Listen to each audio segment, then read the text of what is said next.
start with budget, thank you, sir.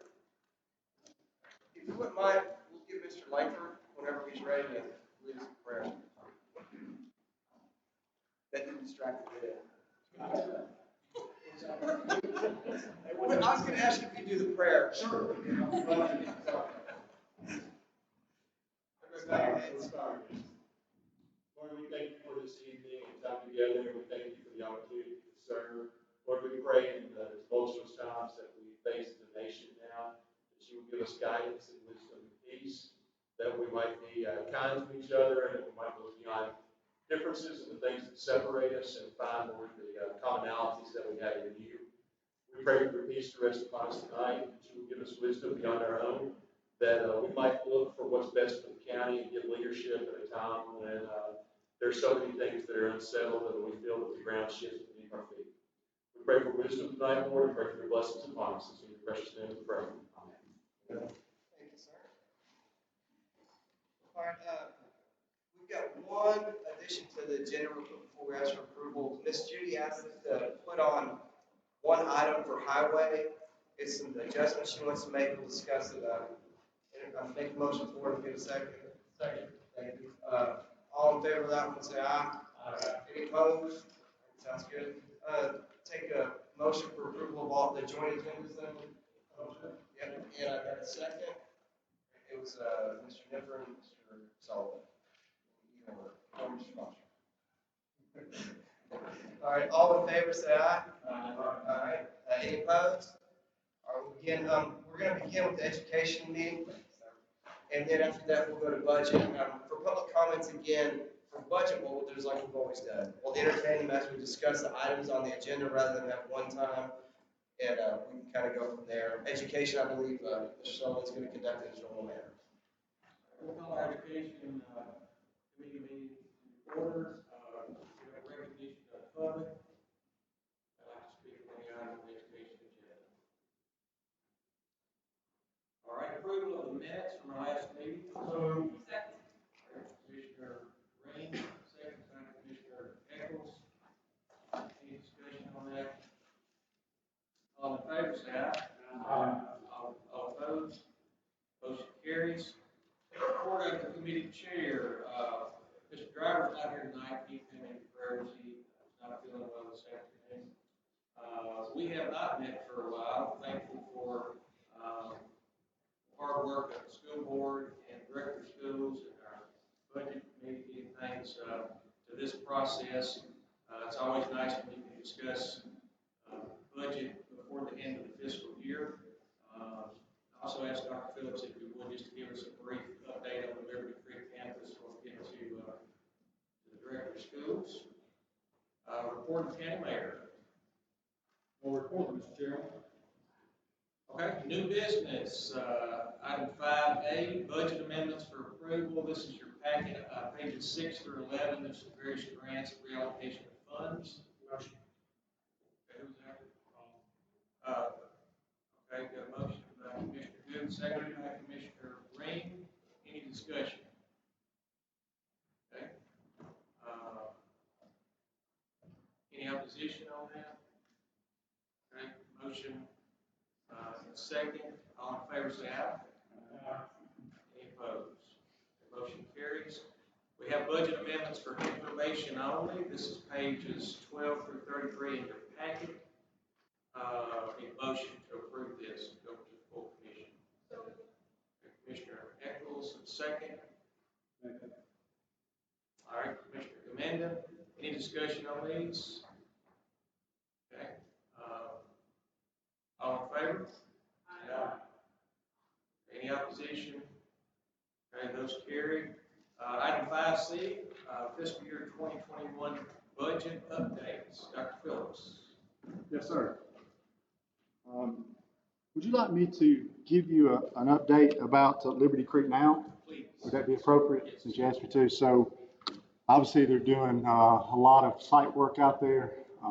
It's coming along as scheduled. So working hard with the construction team. Everything's on schedule. It's looking good. So hopefully the last report I had earlier today maybe they'll be able to start pouring the first portion of the high school pad, concrete pad, maybe sometime next month, in the next month, which is dead on schedule for where they should be. So obviously sunny days that we've had really make a difference. And so hopefully that will we'll continue to have good weather throughout the summer and fall until it typically gets like usual fall weather, winter weather. But hopefully they'll be far enough along with the site that that will still fit within their time frame. So everything's on track as scheduled right now. So be glad to answer any questions if any of you have any. It's coming along well. Not so far, because if you look at time lapse weekly, you can kind of see now the difference in how the dirt, the dirt and rock. And I think once we get a little further where they can actually see concrete and metal going up, those kind of things, we've created a website that we'll post those videos, time lapse videos to, and then of course compress one and do that when we do the actual opening. And we're looking at maybe doing a ribbon cutting there like we typically do. And we're still planning to do that, but we've been a little cautious to do it because we wanted them to get enough dirt work that we would have a good spot to do it. And then we also have been kind of obviously concerned about COVID and gathering people together and pictures and that kind of stuff. So we've just kind of been trying to wait until we get to a little bit more appropriate time to do that. But we'll make sure that we share that with you guys in plenty of advance warning. All right, I appreciate you guys doing the combined meeting. I think we've been doing that now for, I don't know, maybe 5 or 6 years or something like that. And it really does help me, obviously, with being able to present to both committees at one time. And the slideshow and the presentation format continues yearly. Numbers change and things of that nature. Priorities, for the most part, stay pretty much the same. But we kind of lay out where new funding is coming from, and then where the new expenditures are, and work through that process. Try to be as consistent each year as possible with how that looks, so people are kind of used to it. This was approved by the school board back mid-May, and it's been online since we presented it to the board with the video, and then of course the budget document and the PowerPoint slides as well. Mission, commits to growing learners who are college and career ready through quality instruction, effective use of resources, building a collaborative culture and strong leadership.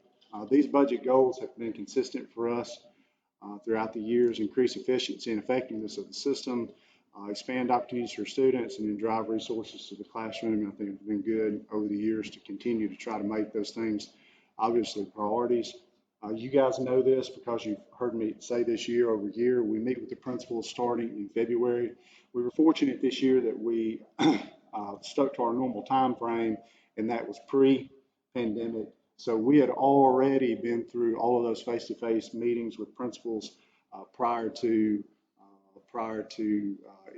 hitting in Middle Tennessee and the restrictions that we had put into place.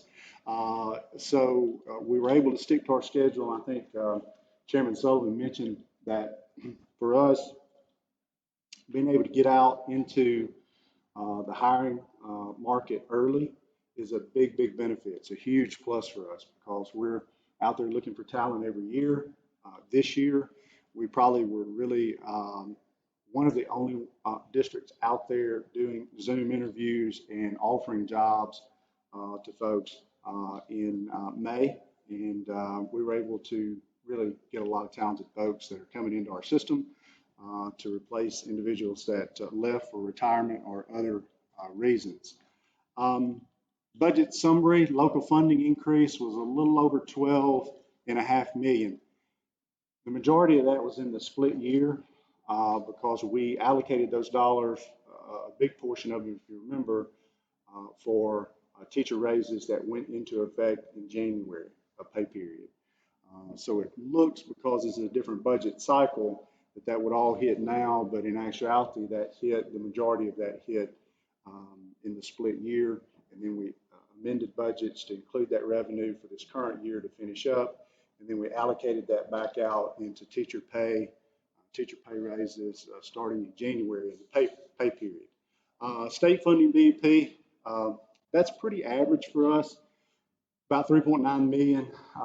Usually if you're looking at it's my 10th budget, so a 10-year window, we average somewhere very close to that. We've been as high as 7, 8, 9 million in a year, and as low as hardly zero.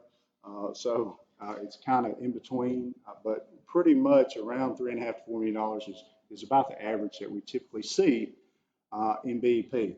I can tell you, and I was mentioning this with Commissioner Foster earlier, I am nervous about BEP because I think, first of all, David and I talk quite a bit, especially when it comes to budget prep and budget planning. And I do think the numbers that he's using for the county and the schools, as far as being conservative, looking back at 09 and 10 and 11 and sales tax and collectability on property tax, and I think David's being very conservative about what he's estimating we will generate in revenue this upcoming year. I am nervous a little bit about BEP because once they go back into session in January, we receive estimates obviously in late April, then May, and in June. Then we'll get another one in August, and then we will get one in January of next year, which is mid-cycle. And typically that's the one that you have to worry about. The others change, but not dramatically. But the one in January is the letter you get in the mail, and it says your BEP funding is being adjusted down by X amount. And you only have 7 pay periods, you have 7 months of that cycle left to catch it. So that one's the one that when they say, hey, we thought we were going to send you 158 million, but it's only going to be 155 million, you have to understand what impact that will have. If you don't have a good fund balance and restricted or unrestricted dollars that you can absorb that payroll for the rest of the year. So when you combine both of those, it's a little bit over $16.5 million this year in what's considered new revenue. Mandatory amount for fund balance, that's the formula that the state uses. It changes every year. You have to meet that minimum fund balance test. And then the requested assigned amount to remain in fund balance, that number, that $6 million number is new to us. That is me taking dollars from our budget and restricting it so it is not spread as an expenditure across the 1,100 budget lines, surely because two relevant things. I think there's going to be some volatility with the state on BEP that could last more than 1 year. And I think that we're in a pandemic here. So we're going to have to see what the other side of that looks like. And so we're trying to make sure that we budget appropriately, that we're thoughtful, that this could run out more from a financial perspective than just this one fiscal year. Total budget revenue and expenditures, and then you kind of see that we left $2 million. We've been leaving $2 million unbudgeted for fund balance, which really is about 1.5 days of operation for us in the school system. And we've been doing that, I think, now for about 4 or 5 budget years. You see that the bulk of that funding goes to certified pay raises. Of course, a lot of discussion about that here last year, and then the commission recommending that we start that in January. So that did start the January 15th paycheck of 2020. So that's already in place. One thing that I'm proud we're able to do this year, each year since the school system has had our insurance trust covering our employees and the dependents that are in that plan, about 6,500 or so lives. We've had some small increases each year to that plan, so that dollar amount, of course, the percentage that the employee pays goes obviously to them as an increase in the premium monthly. And this year, I feel good about where we're at with that. So we're going to have no medical or dental increases this year that go down and hit paychecks for employees. This is kind of a slide that I've kind of longitudinal slide showing where we've been, and I think we've had 7, 8 years or so that everyone in the system's received raises, whether you fell within the mandatory step or whether you were above the step. This year, we're only doing, of course, we did the big certified pay raise in the middle of the year. We're only doing the step on the 0 to 23 scale that's mandated by the state. So once you submit your salary schedule to the state, that's how they calculate the base minimum salary. Of course, we're above that, obviously, in Sumner County, but they make that minimum salary scale, and then they publish that out for all districts to have to be above that. And so that's mandatory. Once you submit that scale, you have to pay those steps as you move from 0 experience through year 23. Teachers and additional staffing, obviously, these are new positions where we are adding, and I always try to break those down so you can see where they're at in the budget. 19 regular vocational education teachers. That is, I think we had 17 last year, if I remember right, but that's pretty regular, pretty typical for us as we look across the system with ratios. Everything's based on a ratio number and trying to keep some balance across the system between schools with where they're at with the ratio of students to teachers. 1 ELL teacher, 3 SPED teachers, 1 nurse. I think we have a slide here, maybe, yeah, this is the nursing slide. You can kind of see where we were at just back in 14 and 15 and how we've moved our RN staff to almost be 1-to-1. This year we're going to have 44 RN staff and then 2 LPNs, so a total nursing staff of 46. So we've honestly doubled the number from 14 to 15. And we've cut our ratio down to be much closer to our peer group as far as nurse to student ratio. So obviously I think we've done some really good work there. Guidance counselor, all these are based on ratios. 2 assistant principals at 1 at elementary school, 1 middle school, 2 school office clerks, 4 leads, 2 speech language pathologists, which are seeing an increased need in that. 1 bus driver, 1 bus attendant, and 2 technology support. Obvious. I think that's obvious, especially with the pandemic and how much pressure we've changed our business model to deliver instruction online. And so we have a lot more technology needs and support that needs to happen there for both teachers and for parents. This is a new one for us, and we were trying to brainstorm about how we could help with 2 things. 1, our parents, especially parents with multiple children, school supplies that we ask them to provide each year, and the cost of those supplies when parents go out to buy those. Obviously, we think maybe the week prior to school opening in August, when all the parents would typically go out and purchase those school supplies. Maybe we'll help a little bit with social distancing when they all don't have to go out and do that, hopefully. But we wanted to look at how could we help with that.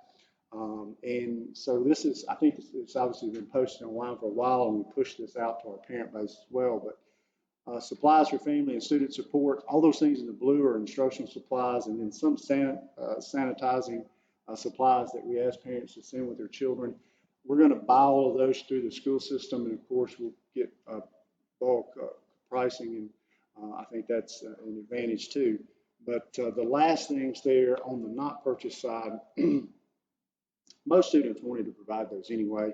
We have a lot of protractors and compasses around in middle schools, but calculators, most students wanted to have their own or had their own anyway.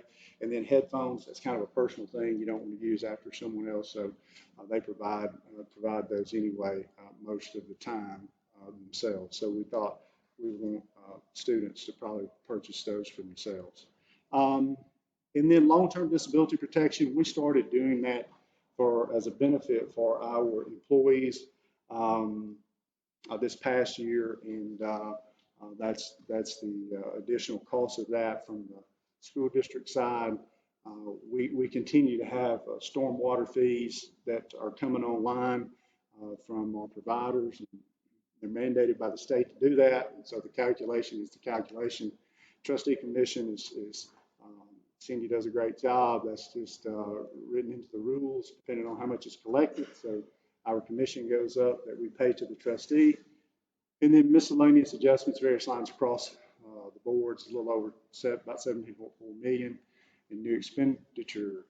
New buses we buy every year through the capital that's here at the county. Textbooks, we have an ELA rollout. We did a portion of it last year. We'll finish up with everything but the high school this year on ELA, and so that's a part of that spend is through ELA for textbooks, and then paving. Miss Judy is always great to help us. I think we just paved Millersville out front area that we did. We paved the basketball court at Howard. She did the road, and in front of the central office, a lot of people use to cut through there. To the neighborhood, and then also North Sumner. So it's always very good to help us, and we really appreciate that. Highlights, it's balanced against the revenue that numbers we were provided. Funding decisions that impact schools, classrooms, employees. I think probably most of you remember that we've made a pretty steady march forward in the past 8 or so years with our classroom supply allocation that we give teachers that we send directly to the buildings. And so this year is the first year, last year was the first year that we didn't increase it, so I dropped that slide off. But back 7, 8 years ago, we were only sending $15.30 per student out to the principals to be used for instructional supplies, copiers, things they need in the building. And we steadily kind of marched that up to $75 per student. And that's consistent. That stayed the same. So we've not reduced that. We just haven't added to the total dollar that any new dollars that would go out. It'll just be a recurring of that 75. And then the technology is becoming more and more important. Obviously, from a pandemic standpoint, we're concerned, like I think all other systems, about connectivity and accessibility. We can do great work around having content online, and most of our students have devices, some do not. We can handle the device issue, but if they live in a location where they don't have connectivity, internet connectivity, it makes it very difficult to make that work. So we continue to talk to folks about how do we make that happen. I think that's a broader discussion at state level and federal level about rural broadband and how to make that happen. But that's something that certainly concerns us as we move forward into possibilities that may occur next year during the school year. And then the undesignated fund balance for stability. I'll be glad to take questions. Yes, sir. What about the CARES Act? That into the budgets? Yep. So we just completed the CARES Act. Mr. Langford and our team today submitting how we propose to spend the CARES Act money. And then, of course, that has to get approved at the state level, and then we'll expend it that way. So once those, that is not up there. No, sir. It was about maybe 3.4 million, something like that, for Sumner County, if our plan gets approved. And there's a pretty good breakdown we'll present to the school board about how those dollars will be spent. But some of it obviously will be on technology. Some of it will be on curriculum to support that. Some of it will be on training for teachers to be better prepared at using online tools for instruction. And there's some pretty strict guidelines about what it can be used for and what it can't be used for. Yes. And the thing about that, kind of like I mentioned, the device issue, even though you can't really get them right now, I mean, if you put in, I mean, just think about it. If you put in, okay, we want to have an order for 2,000 Chromebooks. you may get them next February. I mean, you know, because every school district in America is ordering, I mean, there's just so many out there. And so there's going to be a little bit of a lag, even if you want to order those things, being able to actually get them in your hands. So, but technology is certainly a way that they're encouraging people within the guidelines to spend those dollars, training, online platforms, things that are related to how you will better handle future shutdowns of schools is really where they're geared at. Yes, sir. Any other questions for me? I always appreciate you guys. I try to keep it consistent each year with how we present the information, and certainly want to thank you for your support. I know some neighboring counties, if you watched as they struggled with their budgets, neighboring counties were in a position where they weren't hiring, so we were able to get out there and hire and offer contracts and get some really talented people that I think will pay big dividends as they make their life here in Sumner County and stay in the school system for hopefully a long, long time. And it also brought a lot of ease and comfort, you know, the emotional health of our employees as they looked into a window and they knew that they were going to be reemployed and that they were going to be here working in the school system in August. They didn't have to worry about that. So I think that's an added benefit as well. That we thank you guys for giving us that the ability for us to do that.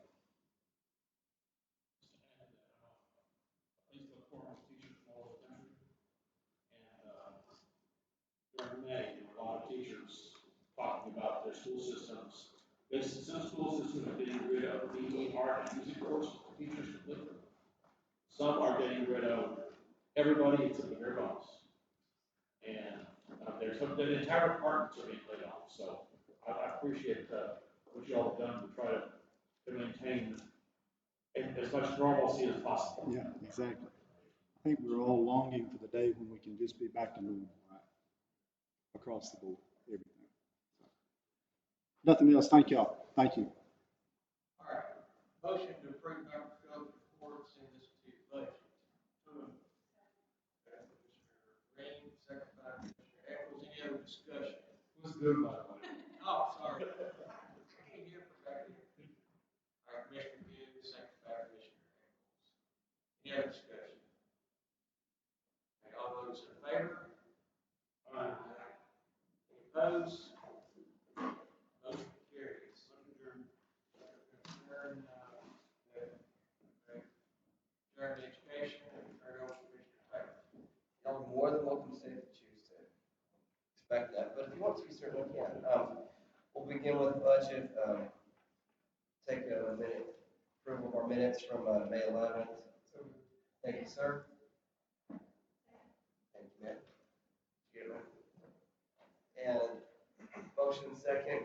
All in favor, say aye. Aye. Any opposed? Minutes passed. My report real quick. With the Contown Volunteer Fire Department, they were wanting to purchase the hose, right? $492 hose that they would need our approval because it was the money they had left over from the extra money we had accounted for them last year. We approve it, and then it can go to emergency services, and they'll approve it for us. So, making the motion. Thank you, sir. Motion second. All in favor, say aye. Aye. Any opposed? All right, sounds good. I won't torture you all tonight. And Mr. Mayor, if you got anything before we get on? Mr. Chairman, the only thing I'd like to comment on, I want to thank the budget committee and education committee working hard. I think we've got a very budget. Dr. Phillips alluded to this. A lot of counties around us struggling right now. We're in a good position. As the year goes on, our upcoming year, we'll have to reassess some things. But it looks like revenues are steady, picking up a little bit, and I think we've done a very conservative, very thorough budgeting process, and I'll congratulate all of you and encourage you to pass the budget. Thank you, Mr. Chairman. Yes, sir. Turn it over to David. On page 42 and 43 is just the analysis of the cash flow as requested on the highway department. When you look at, they're actually above what was budgeted. This time we expect that we'll have cash at the end of this fiscal year and this does need to be sent on to the county commission. I would tell this to tell all commissioners and interested parties that the financial statements will be on the website of the county commission. And that is the end of our report. Yes, sir. Old business is docketing, new business, education. We heard Dr. Phillips' presentation. Did anybody have any questions for him from the budget committee since he's still here? All right, as we do, does anybody have any questions from public?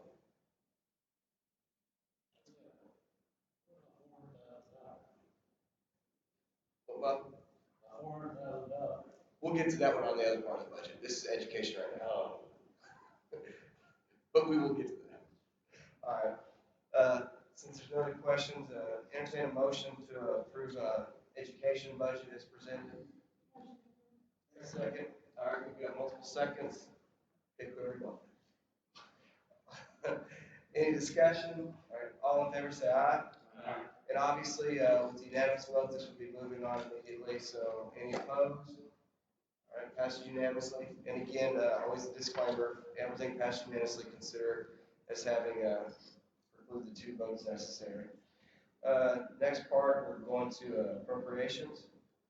Items 1, 2, 3, and 4 are all passed through. The first 2 are the state inmate reimbursement. The next is the donation for EMAs, and insurance recovery for damaged ambulance for EMS, and then actually telecommunications tax. Also, the first 3 were actually passed through. And number 4, I'm asking to amend the telecommunication tax that the trustees commission because it's really high. Okay. Yes, sir. Thank you, sir. Any discussion? All in favor say aye. Aye. Any opposed?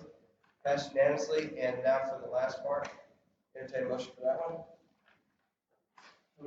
Thank you, sir. Thank you, sir. Any discussion? All in favor say aye. Aye. Any opposed? Also passes unanimously. On to transfers. Item A is just to transfer the money from the contingency fund to be used on the jail pods. The reason we're asking for approval is from major categories because used on the jail pods is called state charter account capital projects for public safety. So it does need to go to the commission, but it's just a transfer between major categories. Okay, so this does not need a resolution? Yes, it does. All right. So move a second. Thank you, sir, Mr. Foster. All in favor say aye. Aye. Any opposed? All right, passed unanimously. Number 2 is the insurance and budget by each department. If there's a change in coverage, there may not be enough funds. All the other departments can find the money within their funds, but veterans is a small department. So we're asking to have this amount covered, I believe, from something else. Mr. Eubanks has been very good about his paperwork this year and taking care of his business. So move and entertain second. Second. Thank you, sir. Actually, we're not major categories. We're going from that line. All right, all in favor say aye. Aye. Any opposed? Passed unanimously. All right, on to tax refunds. Ms. Dennis, is there anything crazy on those? Not that I'm aware of. Did I miss one? Transfer. Oh, transfers, I'm sorry. Let's do the transfer we need to go over. There's none that's, we do, need back attention. Okay. And if all the refunds are appropriate, entertain a group and approve motion. Thank you, sir. In a second. All right, thank you, sir. All in favor say aye. Aye. Any opposed? Passed unanimously. That transfer also. Yes, sir.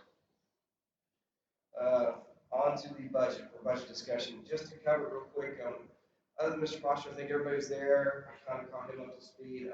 Obviously, this was a 0 year in the sense that we asked people not to bring in any advances unless it had been discussed the previous year. There were some examples that came up to the budget workshop where people had done that. We had some general discussion with elections. That was the one change with personnel where they moved a part-time person to full-time, but then took out the funds from their part-time part to make up for it. There was a discussion with EMS.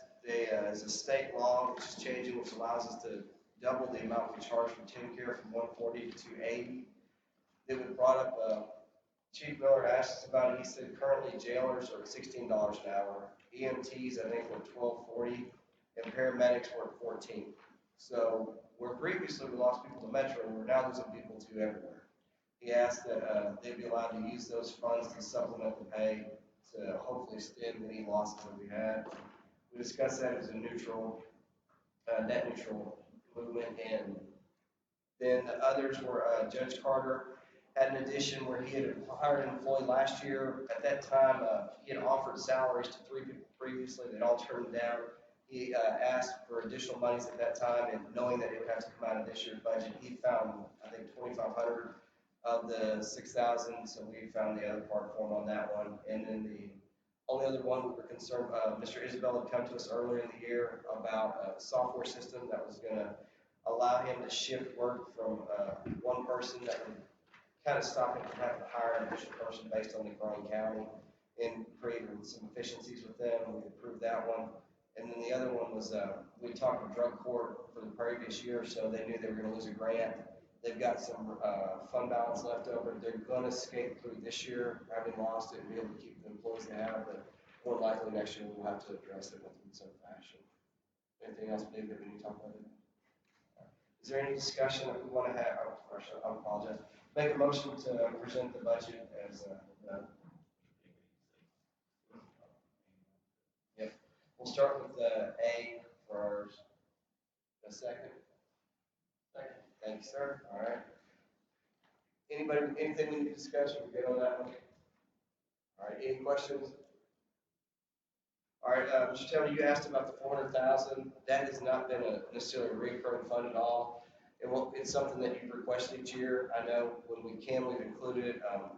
Right now, talking with Ms. Ark and the different government agencies that we've used the funds. The last grant we had is they bid it out in December. They have not allocated them. They haven't spent the money yet, and it won't be spent this year. Is the problem. We cannot apply for another grant until the money's gone. In talking with the state and again with them, there's no way to kind of find a different way around it. So what we're going to do is we said there wasn't any sense in putting money in there when they can't spend it this year. So we'll look at it next year. Hopefully, the subcommittee we have next month will be able to give it some structure rather than just kind of helter-skelter. Hey, these people want to get money. We can have something where we reach out to all the different parts. Go ahead, sir.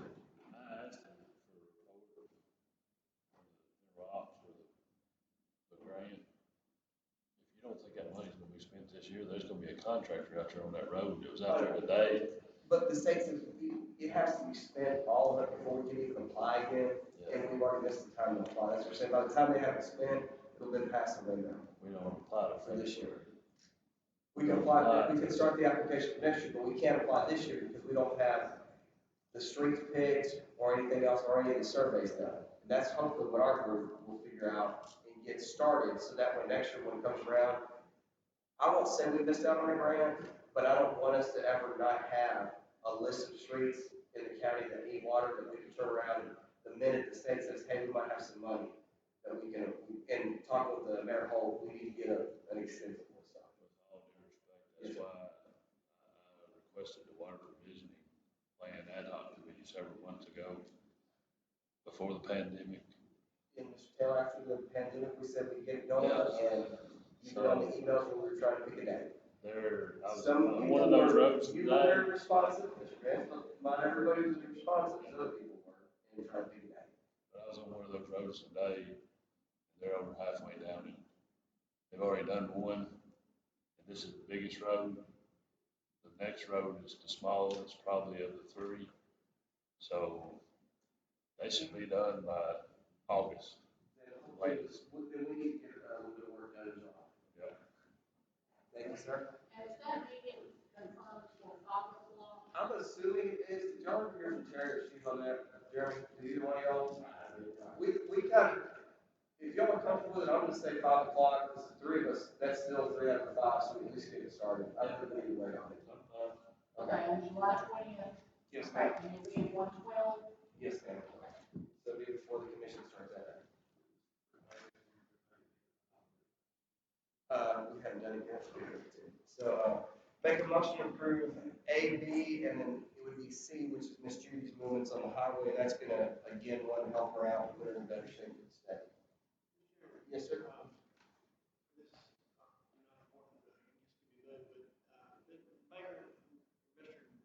ring, did we not move resource on the 20th to 4? Correct. Yeah, so we moved, because the county commission meeting moved up to 6. Right. We moved resource in 112. Okay, well, we'll meet in here. We're fine. Then Jeremy, Mo, y'all can meet in here. Yeah, so 3 of us. I mean, we sit in the car if we need to, so. Yeah. But yeah, they appreciate that, sir. Any other budget stuff you've got on those 3? Everybody comfortable with everything? I just want to again compliment Mr. Long and the finance group. They did a fantastic job, and at a certain point, we will put them out there, but all of our departments did a great job in getting us a 5-year operational, 20-year capital, which that's been very helpful in trying to have some long-term planning for us. So, all in favor, say aye. Any opposed? Passes unanimously. Okay. Did you get the second one out? All right, good. Now we've got, let's see, there's the county, so we need to do schools. Yeah, we can do that. I just want to look both of them. All right, we got anything left? Tax levies. Thank you. All right, tax rate, we just said to leave the exact same.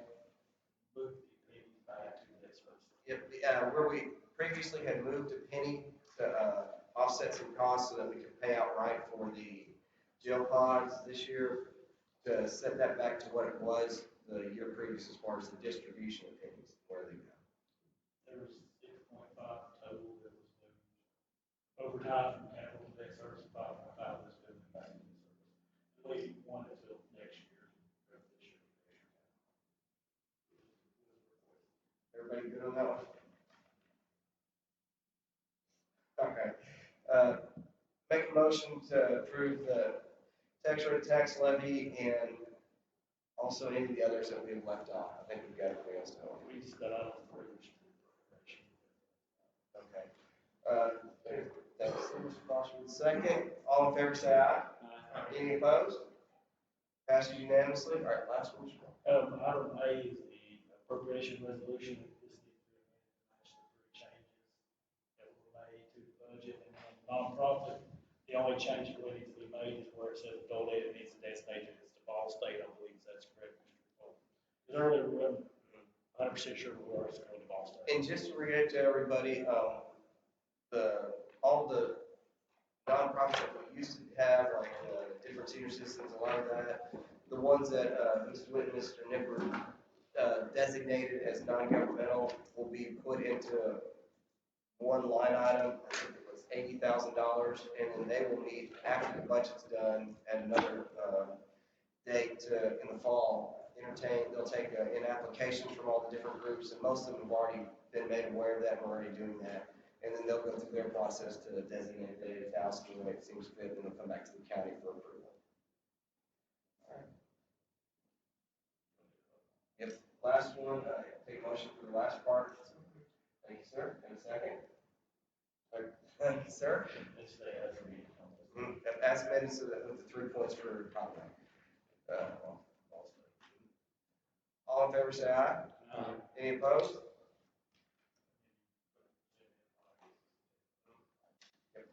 And obviously, we always have the continuation budget that we have to vote on just in case for some reason the budget doesn't pass. So, entertain a motion for that. Thank you. And a second by Mr. Gamenden over there. All in favor, say aye. All right. Passes unanimously. And obviously, we'll instruct Mr. Vaughn to be sure and publish everything so that way we can meet our timeline to vote on the budget. There we go. Publication was that. I'll give it a Perfect. Anybody got anything else? All right, one more. Yes, sir. Thanks, everybody.